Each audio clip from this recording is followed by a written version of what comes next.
À Lyon, les femmes musulmanes portent le voile ou ne le portent pas. La France est une république laïque et vivre sa foi au quotidien n'est pas toujours facile. Naza Bouguera est aide-soignante à Lyon. Elle est en France depuis 1963 et pour faire ses 5 prières par jour, elle doit s'adapter. Moi, quand je rentre à la maison le soir ou le matin quand je pars au travail, je fais ma prière. Quand je rentre le soir à la maison, je récupère mes 4 prières de la journée. C'est énorme. Ça veut dire que je délaisse tout pour rattraper mes prières. Que si je pouvais faire les prières au travail, il n'y aurait pas de problème. Mais le problème qu'il y a, c'est toujours le regard de l'autre. Autre façon de se protéger du regard de l'autre, Naza a aussi renoncé à porter le voile. Sa vie en France a donc influencé sa pratique de l'islam. L'inverse est possible aussi. Salima a grandi dans une famille française. Elle s'est convertie à l'islam à 14 ans.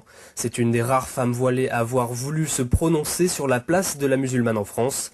Cette fonctionnaire aimerait porter le voile au travail, mais évoque un déficit de liberté. Moi, je trouve que la loi est assez restrictive, sachant qu'on est quand même dans un pays de liberté de religion et de liberté tout court. Et que le cadre de la loi nous empêche d'être pleinement ce qu'on est.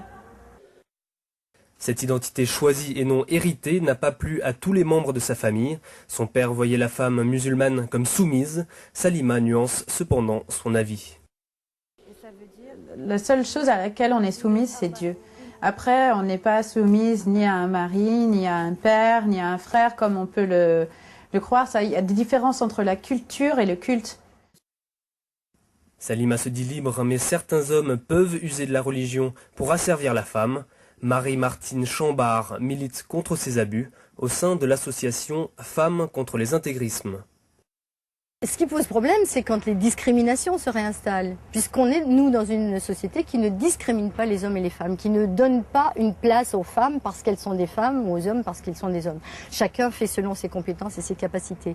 Donc le problème, il se pose au moment où les femmes se sentent discriminées et où elles veulent en sortir.